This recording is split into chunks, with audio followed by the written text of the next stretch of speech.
Muito bom dia a todos, sejam bem-vindos ao nosso evento, o evento do mês Advocacia dedicado aos contratos empresariais. Santa Catarina é um estado que tem uma forte identificação com o meio empresarial, algumas de suas empresas são conhecidas mundialmente, e a advocacia deste estado tem uma participação muito ativa no meio empresarial. Em razão disso, nós sabemos que os temas ligados ao direito empresarial são dos mais buscados pelos nossos colegas deste estado e de todos aqueles outros colegas do Brasil que também se inscreveram nesse mês da advocacia e vão participar conosco. Como acontece em todos os eventos, existe um chat que está disponível para quem quiser fazer perguntas e participar, comentar, né? Eu tentarei acompanhar na medida do possível para dar retorno. E essa vai ser a dinâmica em que nós teremos as falas de cada um dos convidados de hoje, seguida de debates, né, as falas seguidas de debates, e esses debates serão abertos para quem quiser colaborar no chat com suas considerações, perguntas e comentários. Isso explicado sobre a dinâmica do evento, eu gostaria de dar as boas-vindas a esse grupo de elite que hoje aqui aceitou vir de várias partes do país, Porto Alegre, São Paulo, Curitiba, Florianópolis, reunindo conhecimentos para brindar este evento com um painel de altíssimo nível. Nós temos a satisfação de termos hoje conosco o professor Dr. Luiz Renato Ferreira da Silva, que é professor da Federal do Rio Grande do Sul, autor de vários livros, inclusive especificamente sobre contratos, revisão de contratos, são livros conhecidos, e de altíssimo nível, portanto, é um professor e um advogado com uma experiência prática e uma profundidade teórica excepcionais, que tenho certeza que se revelarão já no início da sua fala.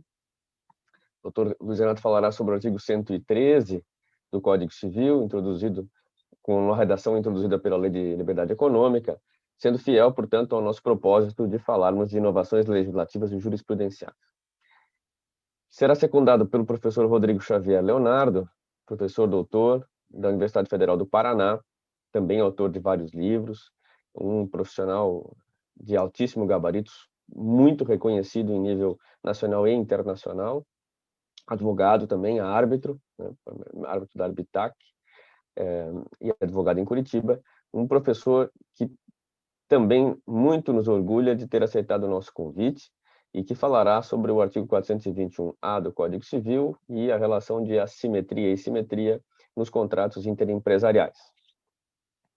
Dr. Fernando Cuiven vai ser o terceiro palestrante do dia, nos falará sobre inovações jurisprudenciais, né? Já que os dois primeiros falarão sobre inovações legislativas, as inovações jurisprudenciais e arbitrais ficarão a cargo do Dr. Fernando, que foi professor do Mackenzie, da Universidade de Estrasburgo, e autor de livros também sobre arbitragem e sobre direito comercial em geral, e também um advogado atuante, brilhante, cujas referências dadas por todos que o conhecem são as mais abonadoras possíveis. E nós teremos também a presença da doutora Lidiane Feijó, nossa colega da Comissão de Direito Empresarial de Santa Catarina, ela é vice-presidente da comissão, é um membro muito atuante da OAB de uma forma geral, especializada na matéria, uma advogada com uma atuação bem conhecida, de grande repercussão na nossa região, e que abrilhanta o nosso evento com a sua participação. Dito isso, feita esta introdução, eu gostaria de passar então a palavra, primeiramente, para o Dr. Luiz Renato Ferreira da Silva, para que faça a sua exposição. Bom dia a todos. Eu agradeço à OAB de Santa Catarina, na pessoa do Dr. André Lupe e da doutora Lidiane, pelo convite para comparecer a esse painel.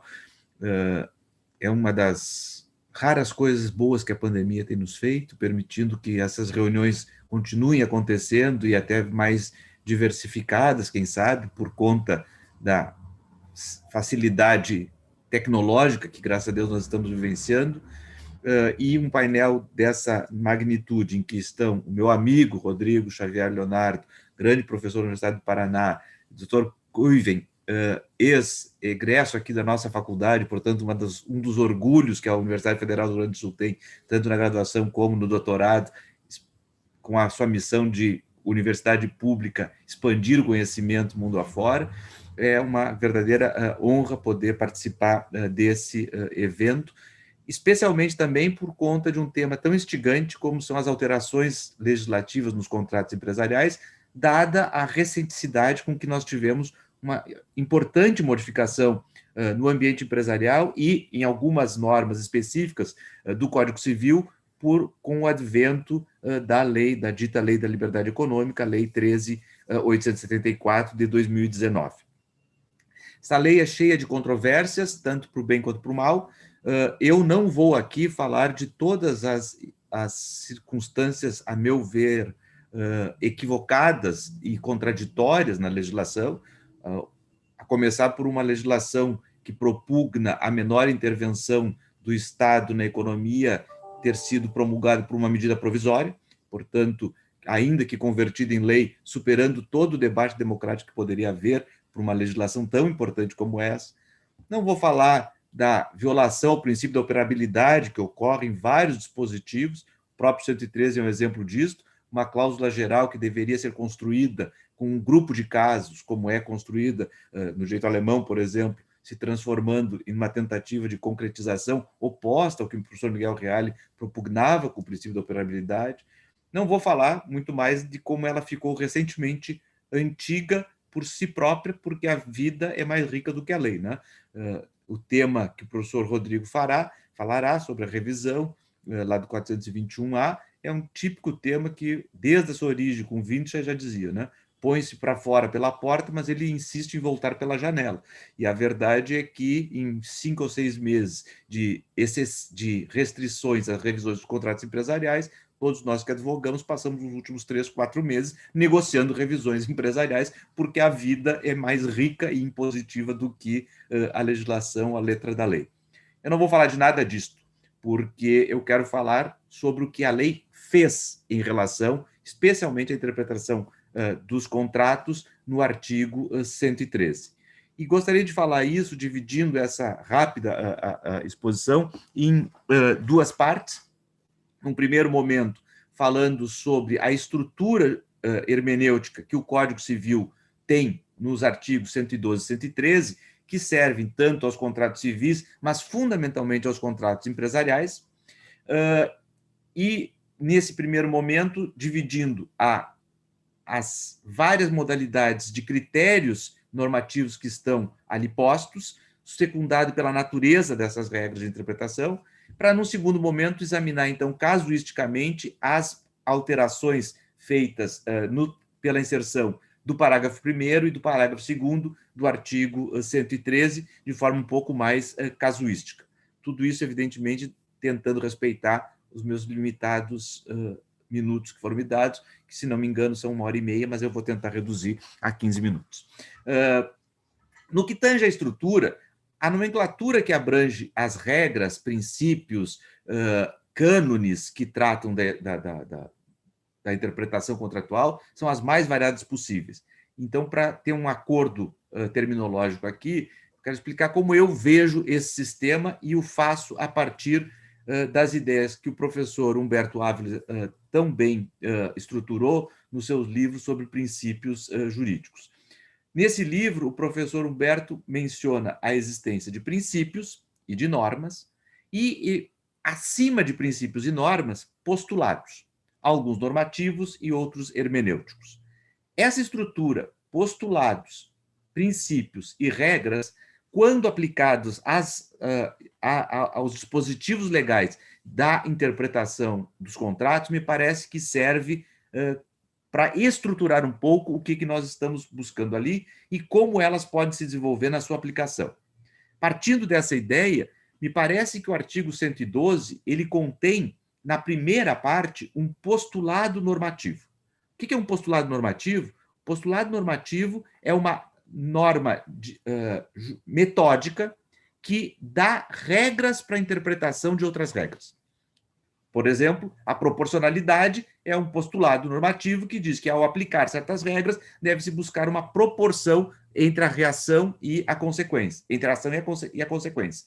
A mesma coisa aqui. O postulado normativo que está no 112 é a busca da intenção comum das partes. A intenção comum das partes não é uma regra. A intenção comum das partes não é um princípio. Qual é o comportamento que deriva de seguir a intenção comum das partes? O que se busca com a intenção comum das partes? Nada. Ela é, na verdade, uma regra de sobredireito, dizendo todas as regras de interpretação que estão postas, princípios e regras, todas as normas de interpretação objetivam, devem ter como parâmetro, como postulado a ser alcançado por essas normas, o encontrar da intenção comum das partes. E esse postulado normativo ele é tão verdadeiramente um postulado que ele se espraia por outras regras do Código. Se nós pensarmos no artigo 170, que trata da conversão do negócio jurídico, aquele negócio jurídico nulo que pode ser aproveitado, diz respeitada a intenção comum das partes. Se nós pegarmos a regra do 184, que fala da nulidade parcial, diz, olha, a nulidade parcial não invalida todo o contrato se respeitada a intenção comum das partes. Portanto, em vários momentos, o Código Civil deixou claro que a intenção comum das partes, considerando que os contratos são fruto de um acordo, de uma manifestação de vontade ou de uma declaração de vontade das partes, este encontro comum de vontades é um postulado necessário. Esse postulado, como alcançá-lo, como atingir esta regra de sobredireito, ele é guiado, esse postulado, portanto, normativa, princípios e regras. Basicamente, dois princípios estão ali inscritos. No próprio 112, na segunda parte, quando trata da ultraliteralidade, ou seja, para buscar a intenção comum, não deve-se buscar aquilo que ficou declarado, e não aquela literalidade do texto, aquilo que o professor Roupo chama de ultraliteralidade, né? Ir além da lei. Portanto, o princípio da ultraliteralidade diz: sempre que eu quiser interpretar um contrato, eu devo ir otimizar a busca da intenção comum, que é o postulado, indo além da letra do contrato. Portanto, é uma forma de otimização do comportamento, o princípio da ultraliteralidade. E no artigo 113, na primeira parte, nós temos um outro princípio, que é o princípio da boa-fé, que diz que, ao fazer a interpretação, para buscar a intenção comum e otimizar esta interpretação, eu devo fazê-la de forma a respeitar lealmente a confiança criada, as expectativas legítimas da outra parte. Vejam, então, para atingir o postulado, eu devo otimizar o comportamento hermenêutico, indo além da letra da lei e buscando aquilo que, aparentemente, é o que respeita as expectativas comuns das partes. Agora, todo princípio que otimiza um comportamento pode ser e deve ser secundado por regras concretas que determinem comportamentos. E aí me parece que, na versão anterior do artigo 113, sem o parágrafo 1º, havia uma única regra explícita, mas havia regras jurisprudencialmente construídas, seja porque eram herdeiras do antigo 131 do Código Comercial de 1850, seja porque a jurisprudência foi construindo. E que regras são essas? Essas são regras que dizem para o intérprete: olhe, ao buscar a intenção, que é o postulado, tentando escapar ao máximo da literalidade e não ferir as expectativas legítimas, como eu faço? Como eu me comporto ao interpretar? E aí, diz o Código, busque os usos, as práticas, ou seja, aquilo que as partes usualmente, nas suas relações cotidianas, tornaram como sendo a expectativa normal. Então, olhar os usos, a meu juízo, não é nem uma busca principiológica, não é nem uma busca de postulado, é um comportamento. O juiz que pega um contrato e tem que interpretá-lo, ao ler o contrato, irá além da letra, comportando-se ao olhar os usos e costumes, ao fato dos contraentes, a ideia de sistematicidade de uma regra explicando a outra, que estava no velho código, né? O que o Emílio Betti chamava de cânone da totalidade, e que não está nesse. até mesmo regras específicas. Se o contrato for um contrato gratuito, a interpretação deve ser restritiva, ela não pode ser extensiva, ela tem que ser uma interpretação que se prenda mais à literalidade.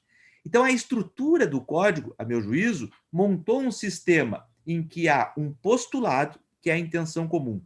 Nada que venha depois disso pode violar ou buscar outra coisa que não a intenção comum. E a intenção comum se atinge otimamente quando se vai além da letra da lei e quando se busca atender às expectativas legítimas criadas. Isto se regulamenta de uma forma concreta, olhando os usos, o comportamento das partes, as cláusulas que explicam umas às outras, a possibilidade de não interpretar contra proferente, como está agora no parágrafo 1.º do 113.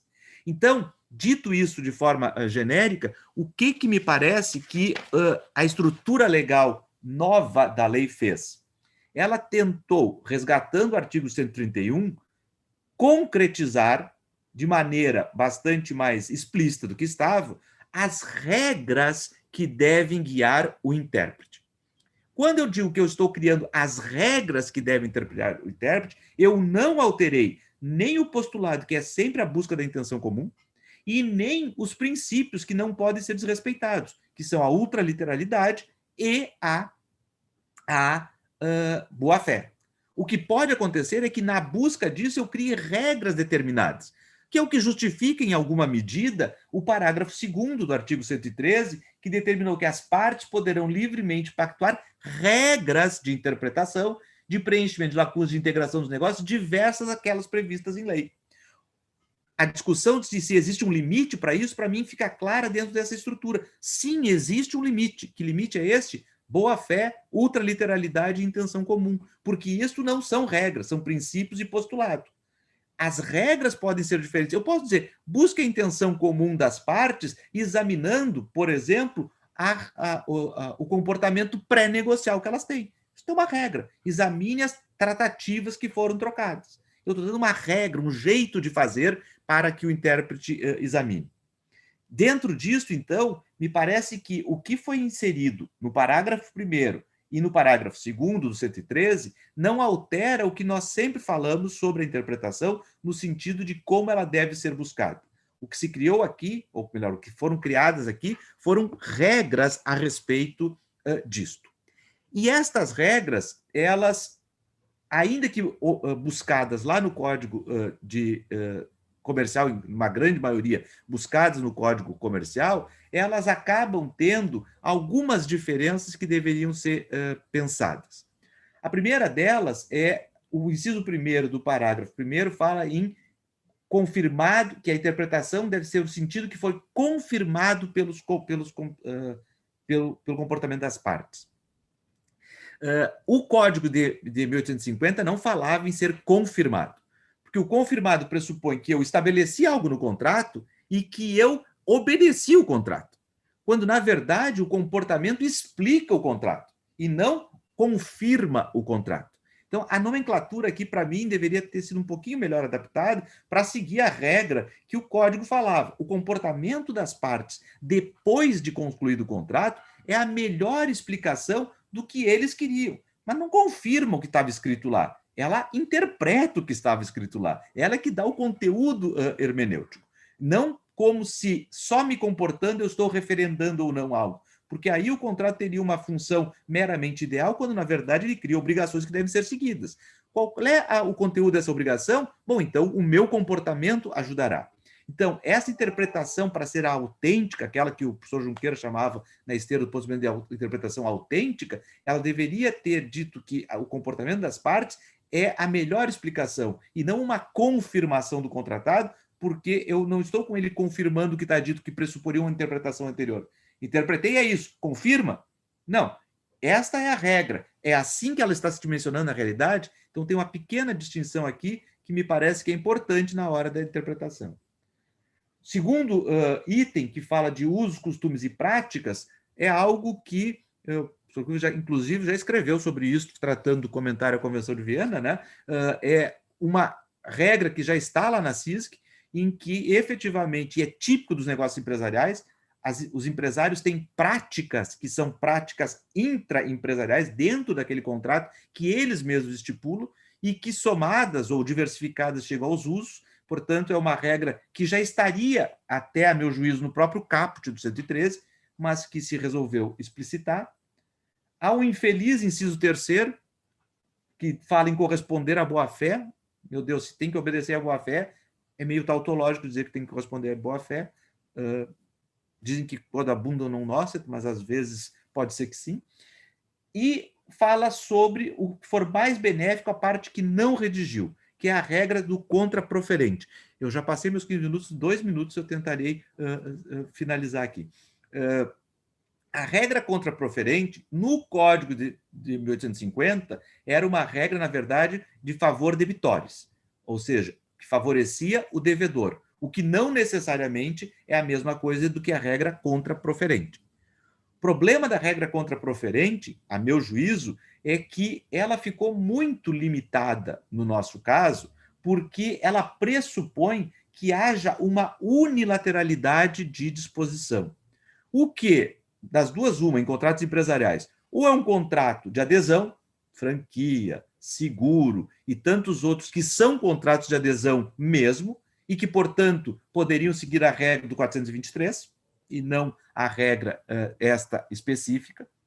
Ela deixa de limitar o uso da regra contraproferente para as hipóteses de dubiedade, que está lá no caso do artigo 423, e que aqui não está, né?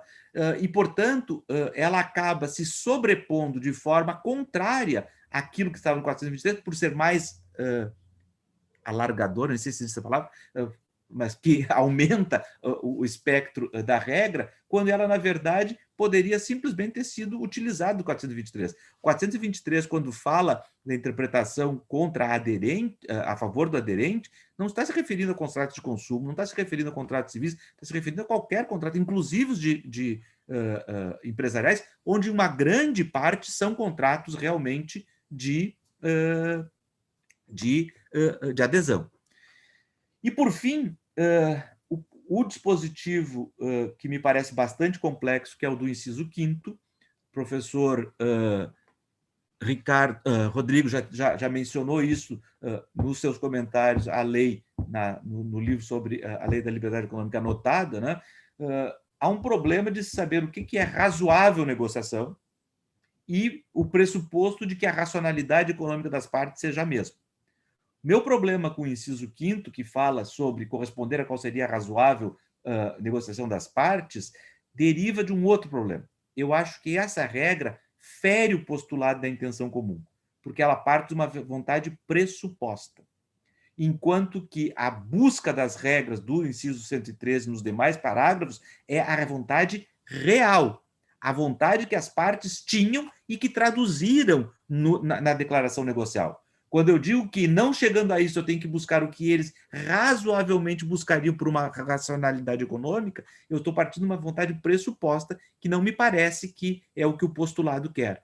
O postulado é a liberdade dos contratantes estabelecerem as suas regras. E, por fim, juro por Deus que é para terminar, no parágrafo 2º, quando se fala sobre a possibilidade de disponibilização, vou, de novo, me aproveitar das lições do professor Rodrigo. Na verdade, há duas coisas que devem ser estabelecidas aqui.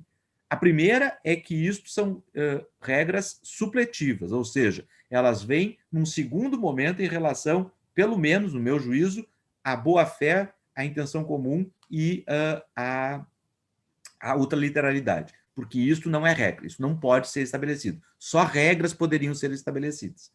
E isto há muito tempo se faz, né? Qualquer um de nós que escreve contratos empresariais sabe que é como costumeiro, desde que nós importamos o modelo norte-americano, começar o contrato com um glossário, que é justamente um item de interpretação, né? Eu digo, senhor juiz, senhor árbitro, quando for ler a palavra tal neste contrato, o significado que ela tem não é o do dicionário, não é o dos usos da prática, é esse que eu coloquei aqui. De modo que isto já estava, de alguma maneira, dentro da nossa prática, e não é nocivo que se diga que pode ser feito, desde que se contenha dentro desta ideia.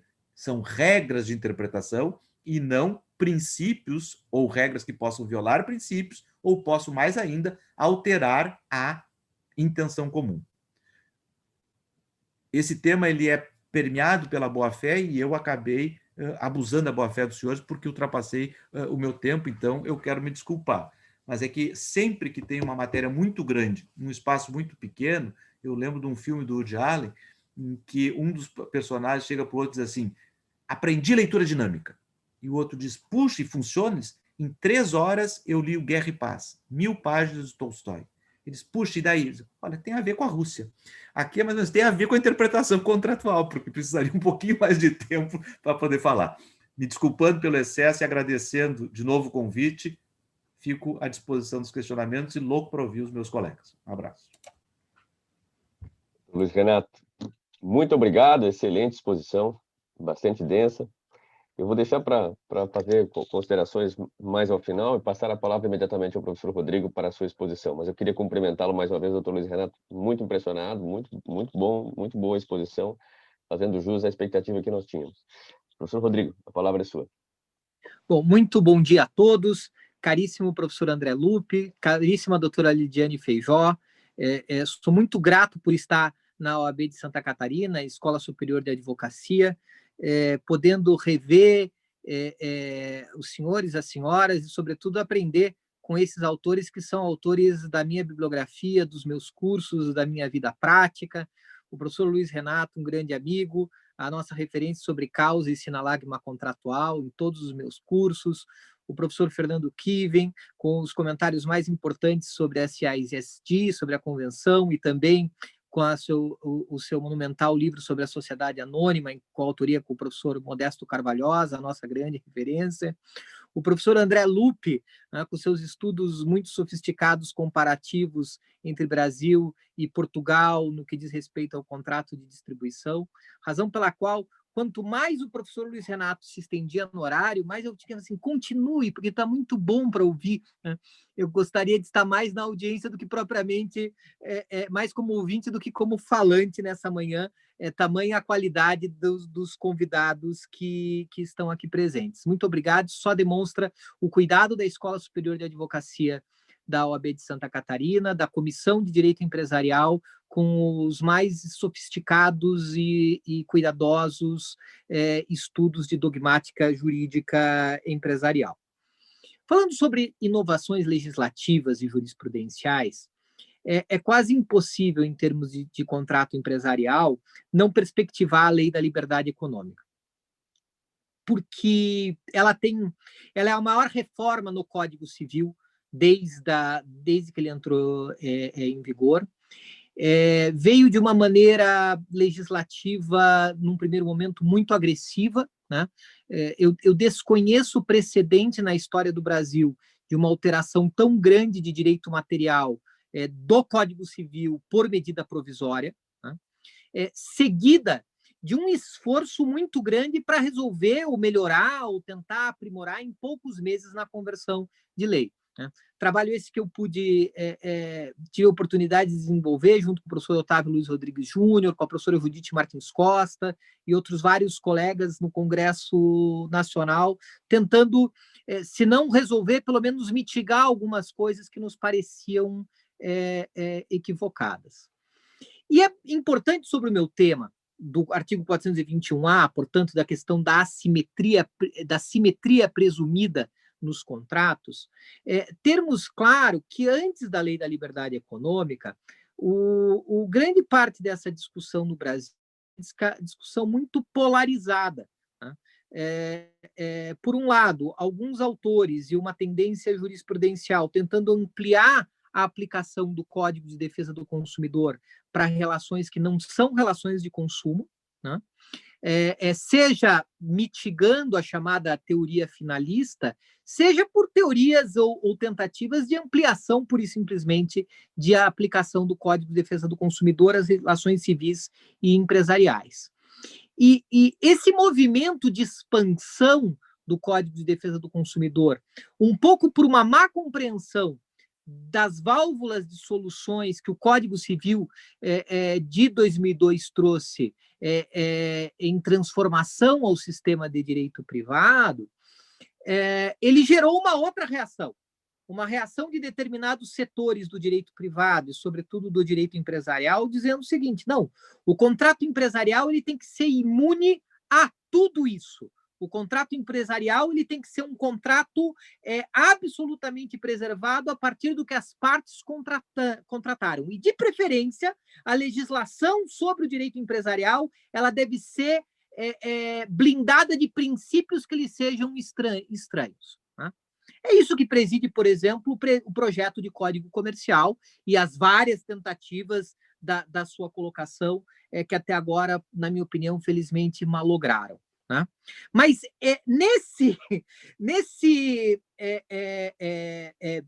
nessa questão de polaridade, de repente, o Brasil acorda com uma medida provisória, né? Uma medida provisória que estabelece uma determinada linha, de certo modo similar ao que pretendia o Código Comercial nesse sentido, mas por alterações esparsas dentro do Código Civil. E dentre essas várias alterações, uma delas é a criação de uma presunção de simetria e de paridade nos contratos civis e nos contratos empresariais, que se encontra descrita no artigo 421-A. Permitam-me a leitura. Os contratos civis e empresariais presumem-se paritários e simétricos até a presença de elementos concretos que justifiquem o afastamento dessa presunção, ressalvados os regimes jurídicos previstos em leis especiais. Nessa minha análise, nesses ricos 15 minutos que me foram conferidos, eu gostaria de me centralizar sobre essa análise. Porque, ao passo que no Brasil nós estávamos numa discussão ampliação ou não ampliação do direito do consumidor sobre as relações civis e empresariais, este mesmo problema era visto no direito europeu sob outra ótica. Sob a seguinte ótica. Vejam, nós temos um grupo de relações contratuais entre negociantes hipersuficientes que são evidentemente paritários e que, portanto, um âmbito de intervenção ele deve ser um âmbito muito reduzido. Nós temos um outro âmbito, que é dos contratos para consumo, em que a vulnerabilidade ela é presumida absolutamente. Então, nós precisamos de um tratamento legislativo e uma construção jurisprudencial que, para o próprio funcionamento do mercado, com o objetivo de funcionamento do mercado, precisa diminuir essa assimetria. Só que a relação entre os contratos ela não é bifásica. Ela deveria ser, pelo menos, segundo vários autores europeus, trifásica. Porque nós teríamos contratos civis e contratos empresariais que, não obstante com um maior nível de autonomia, teriam uma assimetria pressuposta. É o que alguns autores chamam, inclusive, de uma assimetria fisiológica. Que essa assimetria não só é pressuposta, como ela é natural e necessária para a circulação de riquezas. Pense, por exemplo, no tema do professor André Lupi, dos contratos de distribuição. Né? E não apenas aqueles contratos de distribuição em sentido amplo, que tem um regime jurídico previsto em lei especial que visa diminuir essa assimetria, mas outras figuras de distribuição que, eventualmente, não têm esta mesma sorte. É o que alguns autores chamam, na Itália, por exemplo, do terzo contrato. Né? Nós teríamos o contrato entre os particulares, com hipersuficiência, teríamos contratos de fornecedores com consumidores, mas teríamos uma terceira via de contratos em que, não obstante terem a empresarialidade posta ou serem contratos civis, nós temos uma determinada simetria. A simetria essa que, vale ressaltar, ela não necessariamente é patológica, ela pode ser fisiológica, faz parte de operações que são necessárias para a criação e para a circulação de riquezas. Né? Nesses contratos assimétricos, haveria a necessidade, seja pelo magistrado, seja pelo árbitro, de um maior cuidado na avaliação dessas relações contratuais e, até então, com um uso cuidadoso das cláusulas gerais. É necessário o respeito da autonomia privada, é necessário que não se realize uma nova distribuição de riscos e de proveitos diversa daquelas que as partes construíram, mas determinadas situações disfuncionais, elas precisam ser corrigidas, sobretudo por aquilo amplamente discutido em outros ordenamentos, na figura do abuso da dependência econômica, do abuso de poder de dependência econômica, que em algumas relações contratuais elas podem se desenvolver. E é interessante notar que essa perspectiva ela vem muito bem desenvolvida nos trabalhos das grandes universidades, nos trabalhos acadêmicos. Cito, por exemplo, uma dissertação de mestrado de Felipe Marmontel, que eu tive a honra de estar na banca, orientada pelo professor Luiz Renato Ferreira da Silva, que trata desse tema. Esta semana, ou semana passada, estive numa banca da Universidade de São Paulo, orientada pelo professor Alcides Tomazetti Júnior, do Leonardo Auriema, que trata exatamente desse mesmo assunto. Semana anterior, estive numa banca do Juliano Siqueira, orientado pelo professor André Lupe, um excelente trabalho sobre os contratos em distribuição em sentido amplo, que tratava exatamente sobre o mesmo tema e sob essa lente teórica. Então, veja, o pensamento jurídico nacional estava e está construindo uma solução para um fla-flu ignorante do Código de Defesa do Consumidor e dos contratos de direito privado, que ele não é suficiente para abranger a complexidade das relações de direito privado, não só no Brasil, como no mundo. Não, isso não é feito não serve aqui, não serve em geral em outros países com os quais nós mantemos uma relação cultural mais próxima. Quando o artigo 421-A vem e traz uma presunção de paridade e de simetria dos contratos civis e empresariais ex ante, ela vai ao contrário dessa construção. Isso tem alguns problemas. Primeiro problema, a técnica legislativa da presunção, ela é utilizada tradicionalmente como uma questão de prova. Né? Como é muito difícil provar determinados fatos, parte-se de um fato conhecido para se presumir um fato desconhecido. Os grandes processualistas trabalham a técnica legislativa da presunção exatamente nesse sentido. O artigo 421-A, ele não tem uma função probatória. Ele tem uma função de tentar criar uma disciplina jurídica diferente. Né? E, ao assim proceder, ele cria uma presunção que, muitas vezes, ela é contrária aos fatos. É a legislação partindo de um fato conhecido para negá-lo. Então, portanto, nós temos uma disfunção da técnica legislativa da presunção.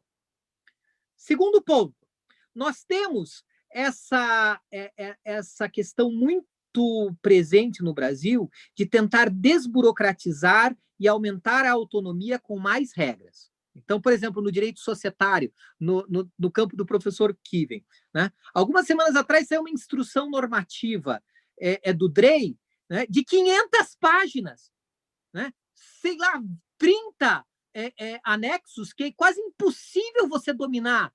É um código comercial, aquela instrução normativa do DREI, com o objetivo de desburocratizar e facilitar a vida da sociedade. Quer dizer, a gente desburocratiza criando muito mais regra. E, de certo modo, é o que aparece no artigo 421-A, em que ele mira num determinado problema, mas ele atinge um resultado completamente disfuncional. E se a lei cria uma presunção de que os contratos são paritários e simétricos, isso pode levar, seja o juízo ou a jurisdição estatal, seja o juízo arbitral, de ter que se delongar numa matéria de prova. De repente, você vai ter que ter, num dos itens da sua demanda, uma demonstração e uma instrução de que aquele específico contrato não é paritário. Tamanha a disfunção entre a técnica legislativa da presunção e a figura da simetria e da assimetria nas relações contratuais empresariais, que ela é muito mais complexa do que uma pura e simples avaliação subjetiva de ser empresário ou não numa relação contratual. Né? Havia disfunção sobre a utilização do Código de Defesa do Consumidor em relações que não eram relações de consumo? Evidentemente havia. Precisamos reconhecer isso. Né? Havia uma disfunção de determinadas linhas teóricas tentando aplicar o Código de Defesa do Consumidor? Na minha opinião, sim. A própria ideia do diálogo de fontes, ela trazia essa insegurança em que o intérprete tinha que encontrar a regra que lhe parecia melhor para resolver um determinado problema. Né? Mas a intervenção legislativa do artigo 421-A me parece que, longe de resolver esse problema, ele vem a acirrar esse problema, trazendo para o juízo arbitral e para o juízo judicial o esforço de se superar uma presunção, que é uma presunção que, em inúmeras situações, e o contrato de distribuição, que é uma das especialidades do professor André Lupi, é um dos exemplos, a vida mesmo contraria. Né? E já que o professor Luiz Renato citou o Woody Allen, eu me lembro de um filme dele mais recente, o Dirigindo no Escuro, né? De um grande diretor de cinema que, de repente, fica cego. Né? E ele fica cego e fica muito preocupado. Como é que eu vou fazer um filme cego? Né? E, no final das contas, foi da sua cegueira que se lançou um grande sucesso cinematográfico. Né? No Brasil, nós temos essa disfunção e o enfrentamento dessa ambiguidade, que para desburocratizar e para aumentar a liberdade, nós precisamos de mais olhos do Estado por leis, por instruções normativas, algo que, de fato, merece uma reflexão cuidadosa dos juristas que se dedicam aos contratos empresariais. Agradeço imensamente o convite e espero que minimamente tenham atendido o objetivo desse seminário. Muito obrigado. Obrigado, professor Rodrigo. É sempre muito brilhante suas falas, faz jus à sua trajetória acadêmica ímpar, que faz com que ele seja um dos festejados juristas do direito privado brasileiro hoje. E muita honra de tê-lo aqui conosco. Muito obrigado pela sua exposição.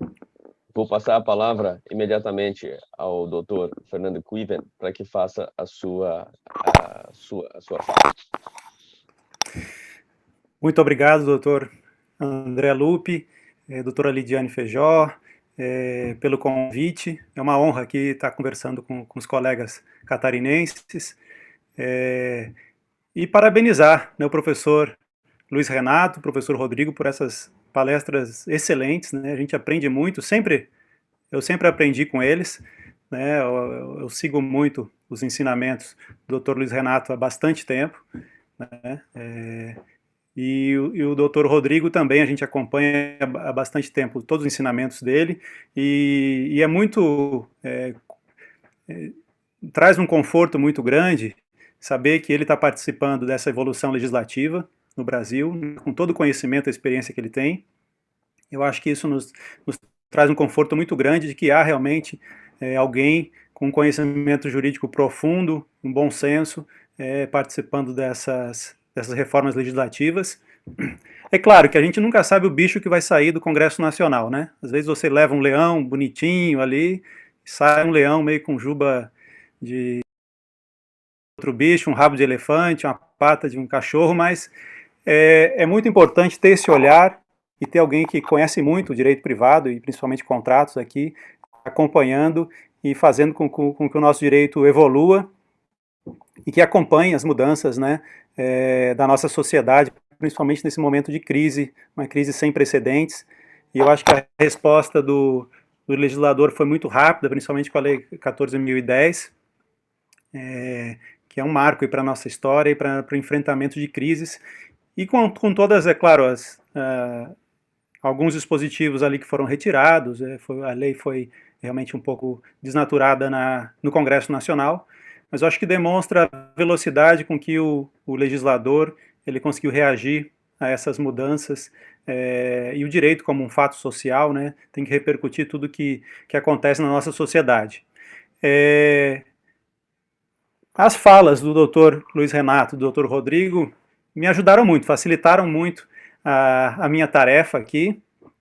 E são temas que eu nunca conseguiria falar com a mesma propriedade que eles falaram, né, nesses aspectos mais teóricos, conceituais, de interpretação dos contratos, de aplicação dos contratos.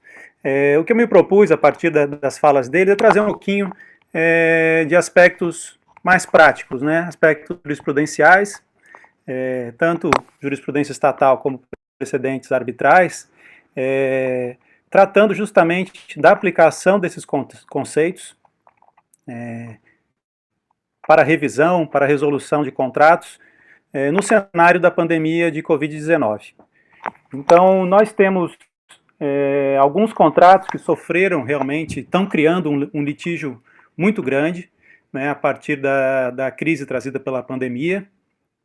Alguns mais que outros, né? Mas eu queria trazer um pouquinho justamente essa experiência da minha prática profissional, de conversar com colegas e alguma jurisprudência estatal que é pública, né? Na arbitragem é sigilosa, a gente precisa aí conversar com os profissionais envolvidos para descobrir, mas também da jurisprudência dos nossos tribunais, que já é farta em matéria de análise das consequências, dos impactos da Covid-19 sobre os contratos. Existe hoje muitas arbitragens sobre contrato de seguros, né, ainda sem sentenças a respeito da crise do Covid-19, mas se discute muito se a pandemia seria um risco ou somente uma circunstância que aumenta um risco, se haveria cobertura desse tipo de risco de uma pandemia por Covid-19 para pagamento das apólices. Se discute muito a questão dos lucros cessantes, né, porque são bilionários os lucros cessantes das empresas, se isso estaria coberto ou não pelos contratos de seguro. Isso é uma questão muito grave aqui no Brasil e fora do Brasil também. Muitas seguradoras têm até risco de quebrar, né, se a interpretação for de que os lucros cessantes estão cobertos. Existe um litígio muito grande, né, um número grande de litígios envolvendo contratos de M&A, né, fusões e aquisições. A pandemia surgiu no momento em que esse mercado estava muito aquecido, então havia muitas fusões e aquisições acontecendo, né, com cláusulas que previam cálculo do valor a posteriori, né, a partir de um faturamento posterior. São cláusulas muito comuns nesse tipo de contrato. E veio a pandemia e se alterou completamente a forma de calcular o valor das empresas, e também de se cumprir as condições precedentes. E então esse litígio aumentou muito, principalmente na esfera arbitral, de saber se o comprador pode resolver o contrato, se o vendedor pode revisar, renegociar o preço, né, principalmente a partir de cláusulas que a gente chama de cláusulas MAC, né, que é Material Adverse Change, quer dizer, você assina o contrato, mas ele ainda não tem o fechamento. Depende, por exemplo, geralmente o preço, né, depende de circunstâncias posteriores. Em que circunstância poderia o comprador deixar de comprar a empresa, né, a partir de uma mudança significativa no cenário, que se deu depois da assinatura do contrato. Então isso tem gerado um contencioso bastante amplo nas câmaras arbitrais, e também dos vendedores querendo revisar esse preço. Na medida que eles não conseguem, e aí a gente vem muito nas cláusulas earn out, né, que o preço fica para ser determinado posteriormente, como que a gente pode realmente revisar esses contratos? E aí eu volto um pouquinho naquilo que o professor Rodrigo falou, da questão da simetria, né, entre empresários. Então, esses tipos de contrato de fusões e aquisições são contratos muito negociados, com muitos assistentes, né, participação de muitos advogados, de empresários experientes. Até que ponto o fato de eles não inserirem uma cláusula de alteração substancial do contrato, até que ponto a gente pode interpretar que a ausência de uma cláusula como essa exclui o risco, né, de uma pandemia, exclui o risco de alteração do cenário posterior. Algumas cláusulas já traem expressamente a exclusão desse risco, né, desses curve-outs, que a gente chama, né, exclui esses riscos, aí eu acho que não há discussão, mas quando não há essa exclusão, até que ponto empresários experientes que negociaram o contrato e não previram esse tipo de revisão do preço ou de resolução do contrato podem ser obrigados a manter o contrato ou a manter um preço que foi totalmente alterado pelas circunstâncias da pandemia. Então são discussões que estão surgindo bastante, ainda não há, que eu saiba, decisões referentes a esse cenário de pandemia, mas há cautelares, já suspendendo pagamentos por aquisições de empresas na esfera arbitral. Então é uma discussão bastante grande. É claro que os compradores vão pela tese da alocação do risco, de que o risco foi alocado, e deve ser respeitada a literalidade do contrato, né? E os vendedores, claro, seguem na linha de uma imprevisibilidade e de uma alteração de cenário, que esse risco é um risco anormal, que não poderia ser previsto, e vão pela linha do artigo 112 do Código Civil, das declarações de vontade, do 113, como o Dr. Luiz Renato falou, que isso não corresponde a uma razoável negociação das partes, e que tem que se apurar a racionalidade econômica desse contrato, né? Então, mas principalmente, eu acho que, e aí, claro, citam o artigo 317 para pedir uma revisão do contrato, ou 478 do Código Civil. Mas eu acho que um contrato que reflete muito bem essas discussões que os professores Luiz Renato e Rodrigo Xavier Leonardo trouxeram, é o contrato de locação empresarial. Esse é um contrato que nós temos muita jurisprudência já, envolvendo casos de Covid-19. Quase todos os tribunais de justiça dos estados brasileiros já se debruçaram sobre isso, e a gente vê uma aplicação bastante diversificada dos conceitos previstos no Código Civil, né? Nós vemos que há uma divergência grande entre as decisões dos tribunais. Há uma linha, digamos assim, majoritária, mas há uma grande divergência, né? Aplica-se, sobretudo, o artigo 317, em busca de uma revisão dos aluguéis e das demais pagamentos devidos, quando se trata, por exemplo, de shopping centers, da limpeza, manutenção, segurança, propaganda, e a gente vê uma jurisprudência um pouco errática, né? Ela está evoluindo, desde o começo da pandemia até hoje ela tem evoluído, a gente vê uma evolução, mas ela aplica muitas vezes os conceitos da lei de liberdade econômica e do próprio Código Civil de uma forma um pouco errática, sob o meu ponto de vista. Uma primeira questão que surge muito nessa jurisprudência sobre contratos de locação empresarial é a questão da obrigatoriedade de renegociação antes de um pedido de revisão contratual, né? Essa é uma discussão que se vê muito. Geralmente o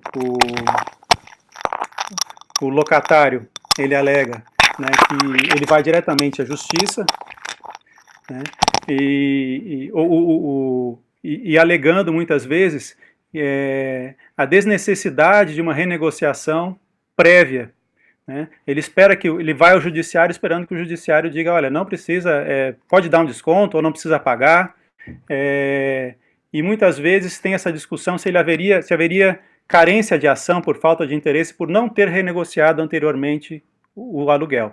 Então essa é uma discussão muito grande. Eu acho que aqui é uma situação diferente das ações revisionais do artigo 330 do Código de Processo Civil. Eu não vejo como limitar o acesso à justiça por uma ausência de renegociação prévia. É uma discussão bastante interessante, mas eu acho que talvez uma cautelar você não obtenha se não tenha tentado renegociar. Agora, eu não acho que não se poderia cercear o acesso à justiça pelo fato de não ter negociado antes. Mas a jurisprudência ela tem apresentado uma linha majoritária no sentido de de impor um desconto nos aluguéis, né? E aí a gente vê o Tribunal de Justiça de São Paulo impondo muitas vezes 50% de desconto, você tem o Rio de Janeiro 70% de desconto dos aluguéis, muito com base no artigo 317 e 478 do Código Civil. E muitas vezes superando a discussão se você poderia, através do artigo 478, revisar o preço, né, ou só resolver o contrato. A gente vê uma tendência do tribunal usando, inclusive, o 478 para esse tipo de revisão do preço dos aluguéis. Outros tribunais, a gente vê, por exemplo, o Tribunal da Bahia, autorizando a suspensão de pagamentos, simplesmente dizendo que o Covid-19 autoriza você deixar de pagar o aluguel. Eu acho que é uma decisão bastante perigosa, né? Cria um precedente muito perigoso. A gente sabe que há um risco aí de um crescimento no inadimplemento dos contratos a partir de decisões como essa. Eu acho que o Covid é uma questão transitória e a regra, né, do cumprimento do contrato deve ser, digamos assim, relativizada com muito cuidado e diante do caso concreto, jamais tentando criar uma regra geral de possibilidade de descumprimento de uma obrigação tão fundamental quanto o pagamento de aluguel. Você tem que sempre olhar também a posição daquele que aluga, né? E muitas vezes ele depende desse valor para manter, inclusive, a sua empresa, seus funcionários. Então, essa visão um pouco protetiva do locatário eu acho muito perigosa e a gente vê nessa jurisprudência essa linha.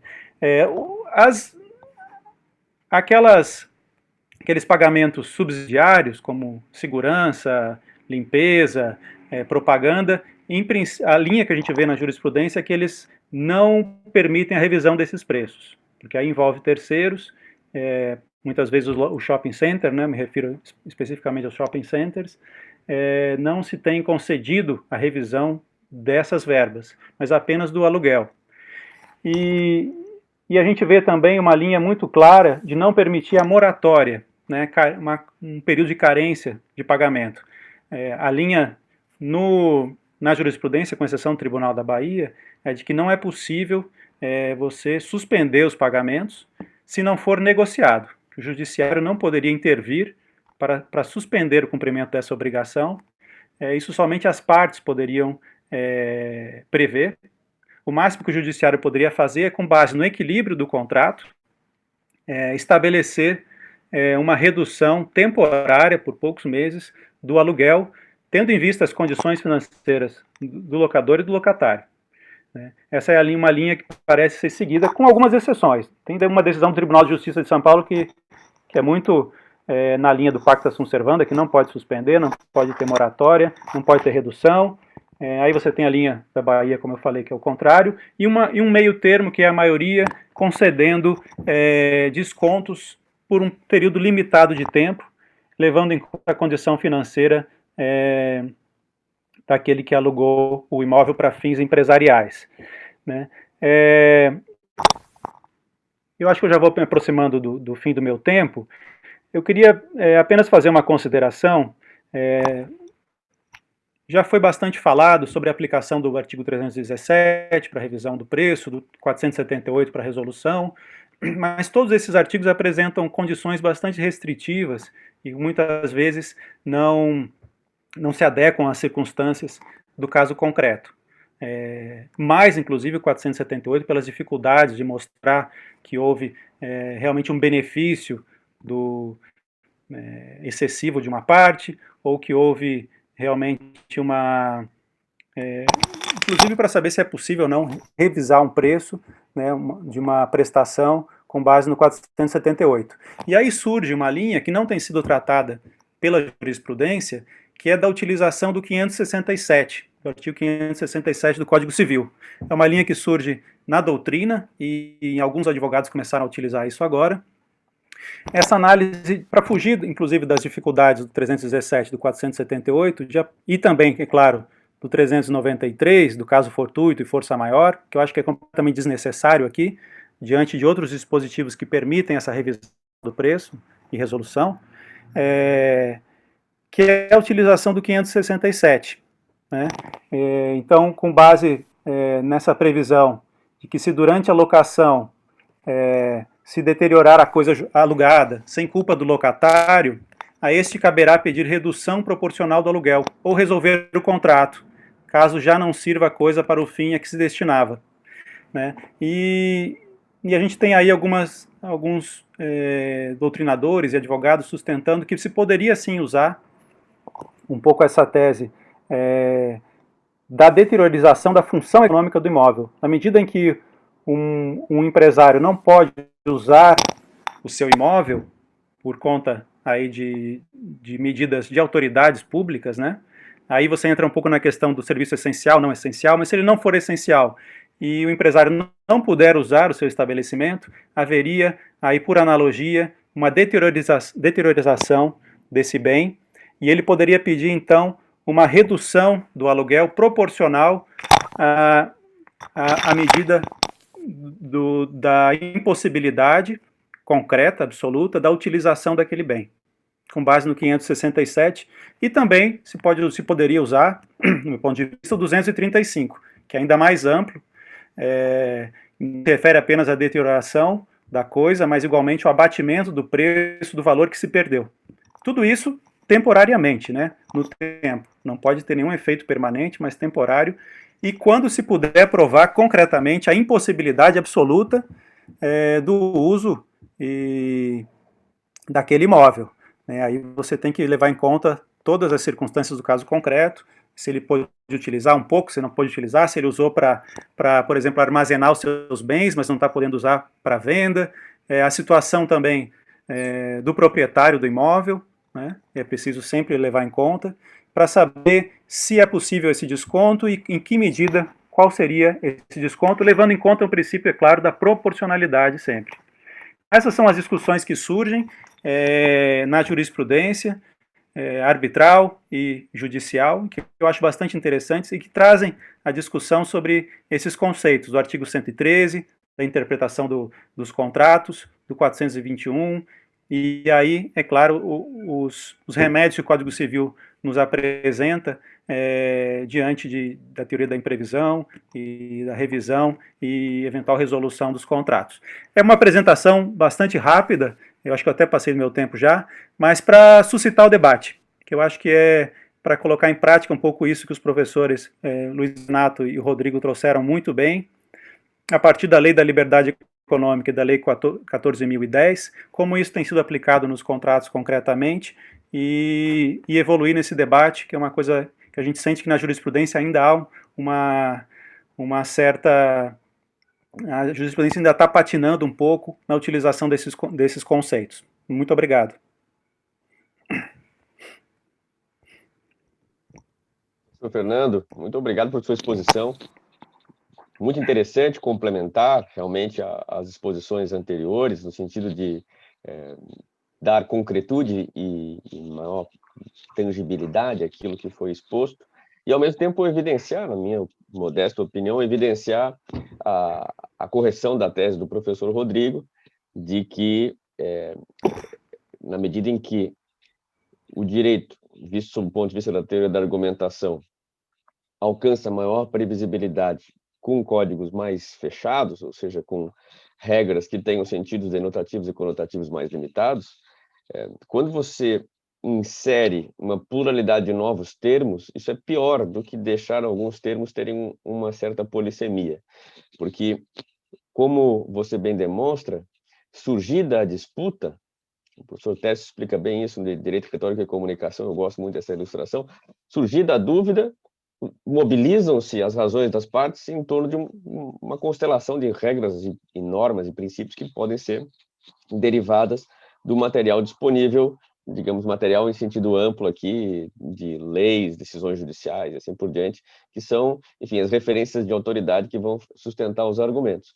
E é justamente pela novidade da situação da pandemia que surge uma mobilização intensiva e diferenciada de uma série de dispositivos que tinham uma aplicação bem mais efêmera, e que a pandemia, como você bem demonstrou, professor Fernando, ela trouxe muito mais importância, salientou a importância desses dispositivos sobre interpretação e sobre, inclusive sobre o tema da simetria, que foi muito bem tratado aqui hoje, porque criou-se uma situação aguda, uma situação diferente, e surge aí também, da fala do professor Luiz e Renato, a questão da razoabilidade substituída aqui parcialmente por uma racionalidade econômica.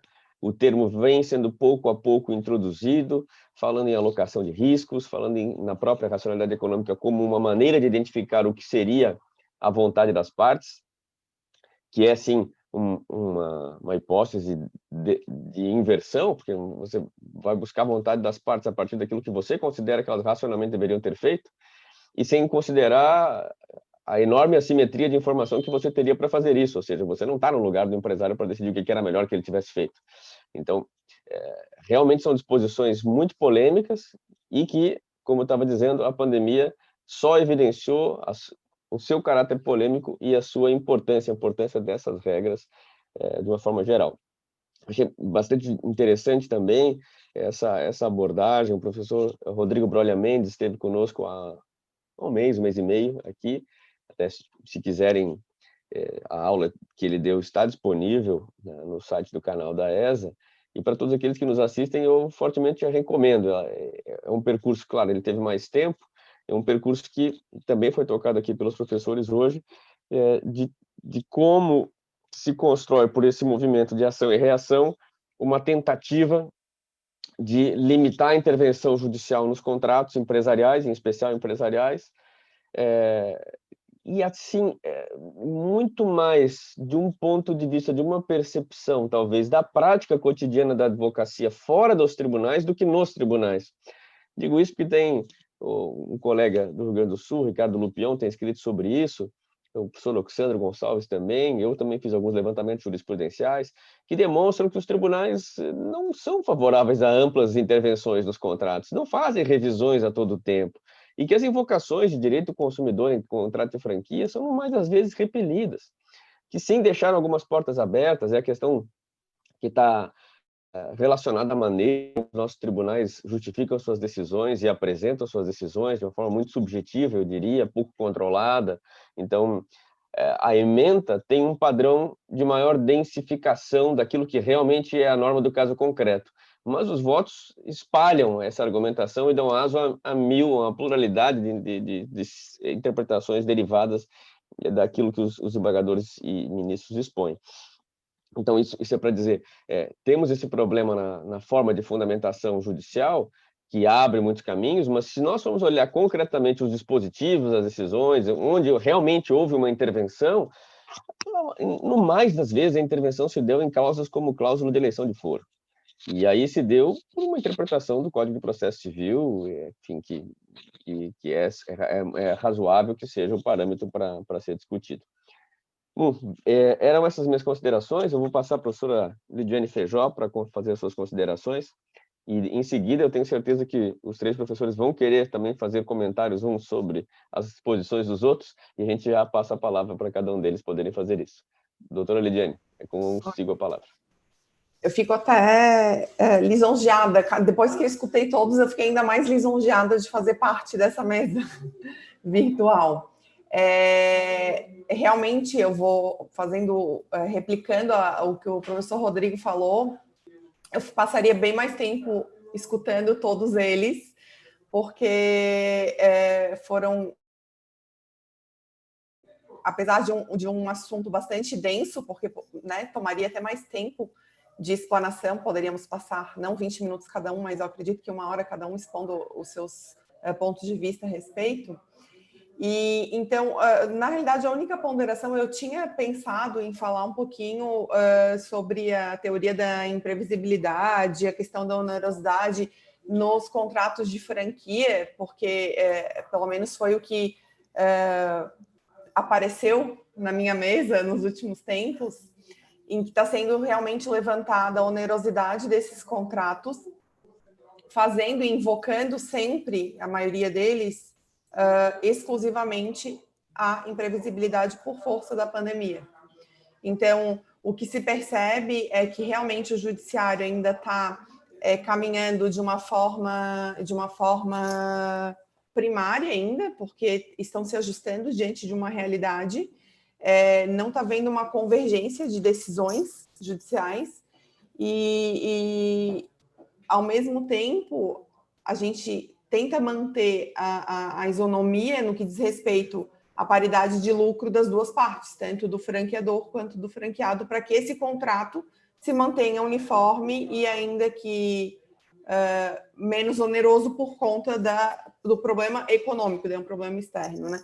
Mas, como o professor Fernando falou de contrato de locação, o contrato de locação é, se não, o mais suscitado judicialmente para fins de revisão, né?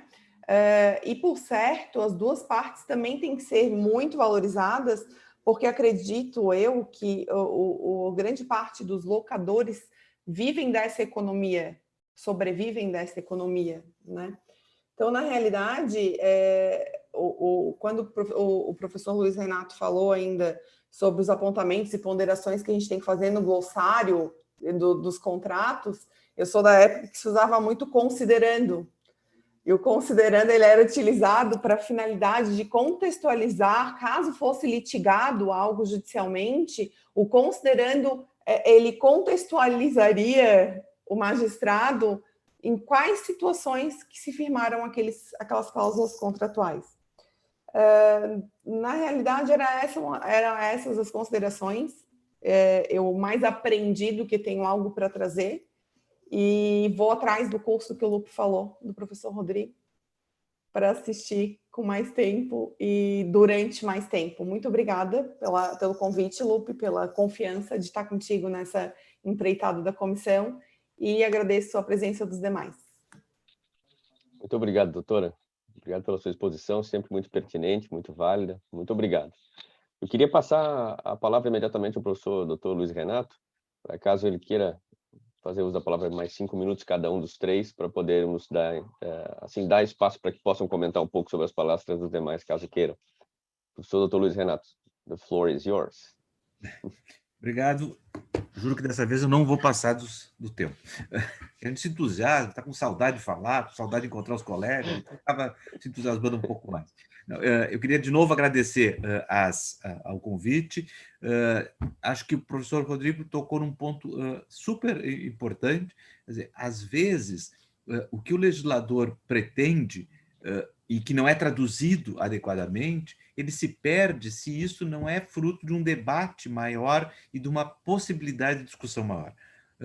Nenhum desses dispositivos que foram inseridos pela Lei da Liberdade Econômica são, por si só, nocivos. O que tinha de nocivo, que era não ter norma cogente, foi expurgado. Nenhum deles é nocivo. Eles estão, a meu juízo, mal lapidados, porque não tivemos tempo de discutir e de debater isto. Se não fosse a intervenção profícua que o professor Rodrigo participou, o professor Otávio, a professora Judite, coletando aí as opiniões mais respaldadas do tema, nós temos situações complicadíssimas. E acho que o doutor André falou uma coisa muito forte. Me espanta ver um artigo que diga que a revisão tem que ser excepcional, porque ela já é excepcional.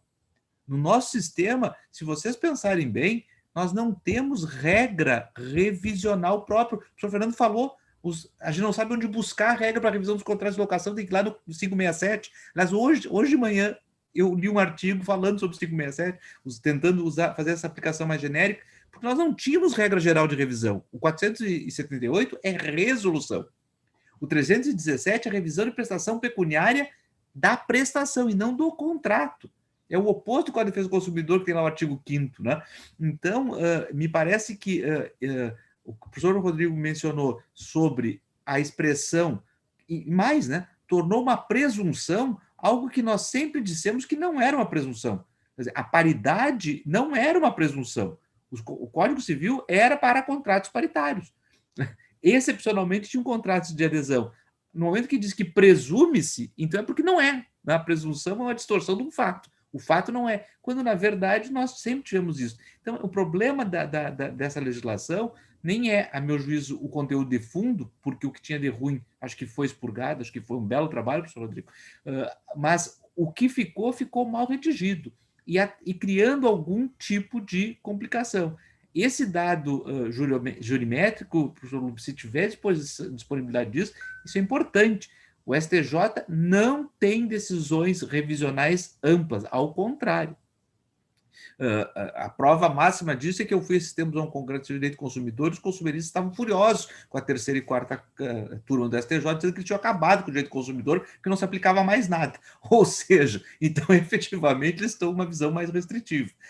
Agora, essa legislação e essa situação atual do Covid, isso que me gratificou um pouco, diante de tantas desgraças que nós estamos vivendo, é que mostrou que o trabalho que nós, pensadores do direito, professores, doutrinadores, advogados, que construímos a prática, temos nesse momento. Nós não temos legislação específica, nós não temos jurisprudência consolidada e nós estamos há 5 ou 6 meses lidando com o inusitado.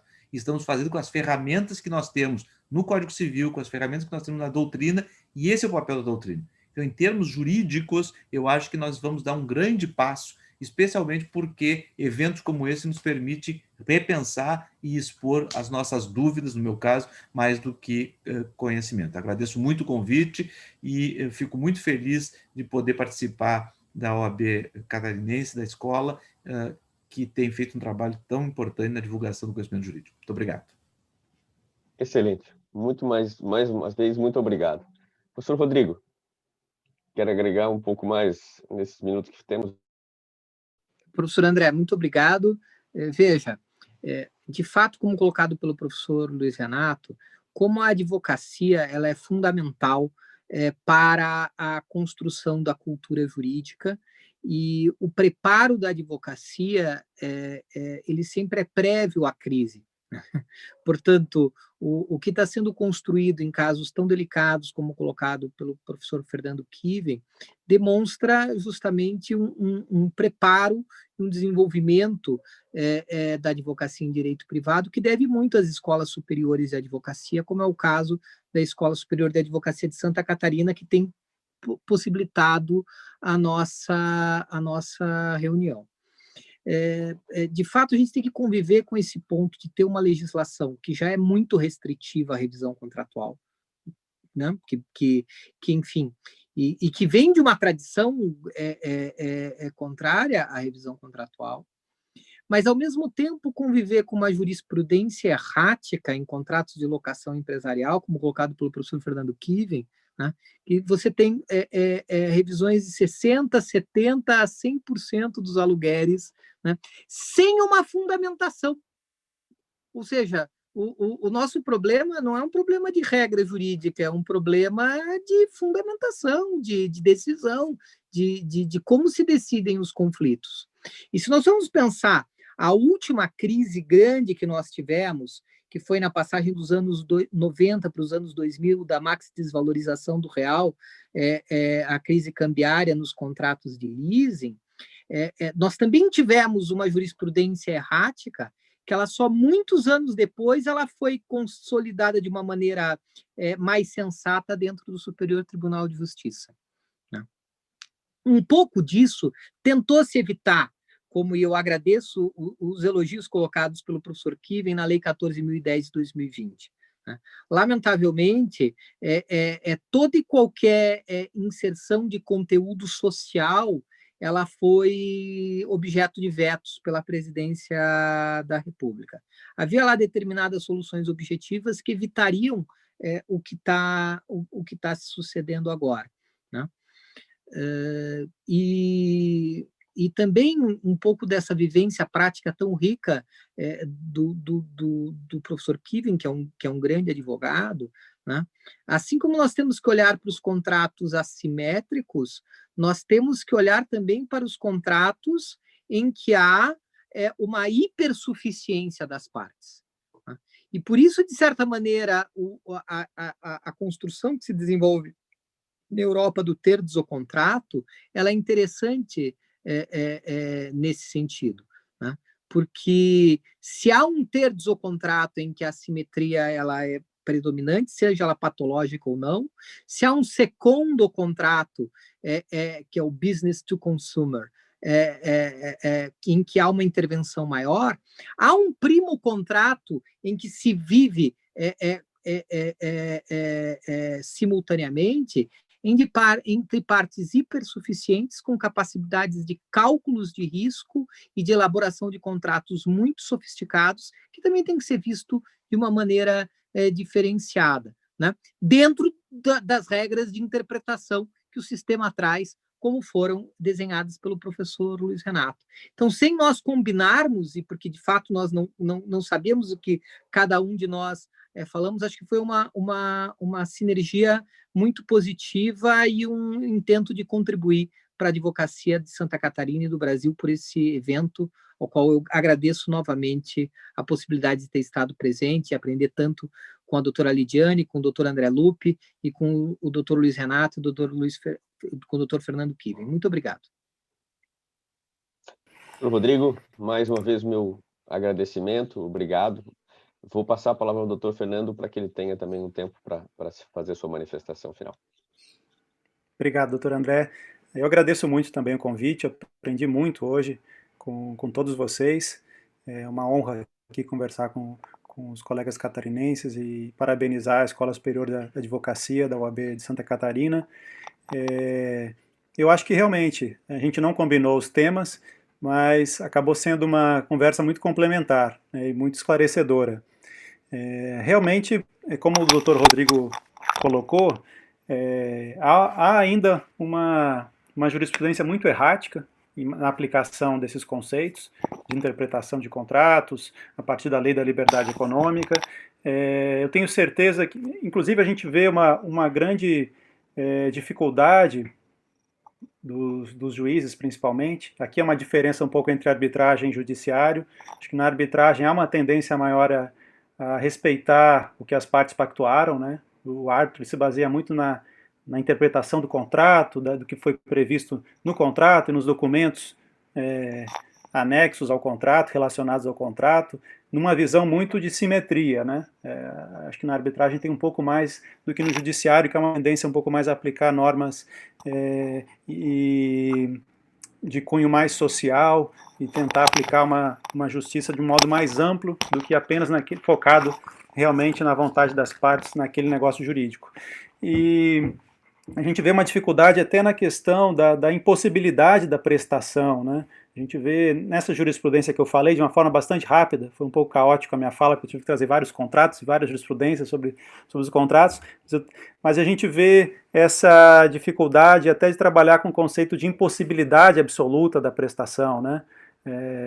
A gente vê que não teve muita fundamentação nesses julgados que eu trouxe, justamente por isso, eles não trabalharam muito na questão da impossibilidade, porque aqui o pagamento de um aluguel nada mais é que uma obrigação pecuniária, né? E eles não analisam para saber se o locatário tinha condições de pagar ou não. Eles tratam como ele ficou com a loja fechada durante 3 meses, ele, em princípio, não tem possibilidade de pagar o aluguel, mas falta um fundamento concreto para saber se realmente havia essa impossibilidade ou era apenas uma dificuldade, né?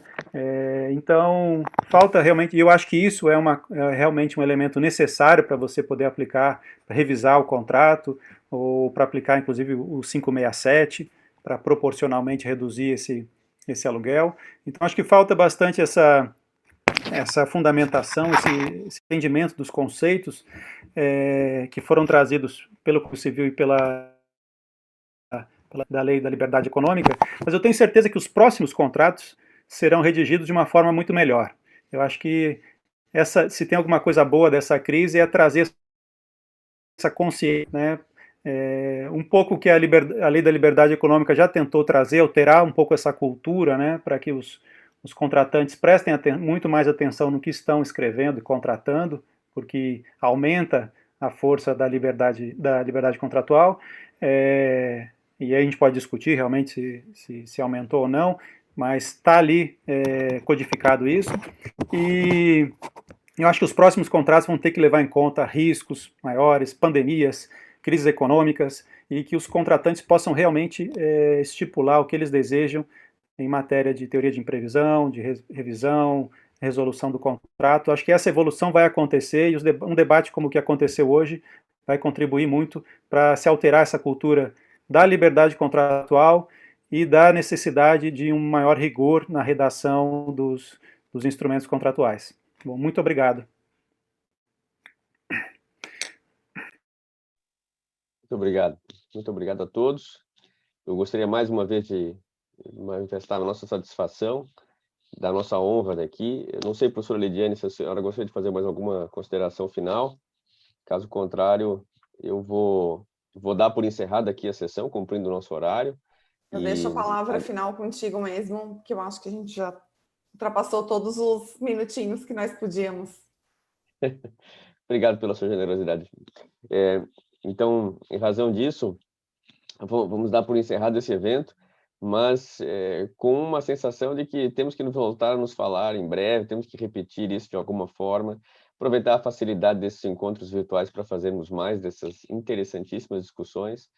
A ESA e a OAB de Santa Catarina são com as portas abertas a todos os professores que têm contribuído muito para o aprimoramento da advocacia no nosso estado. Muito obrigado por sua participação e a todos um bom resto de semana, que ainda temos metade da semana para enfrentar. A todos, muito obrigado.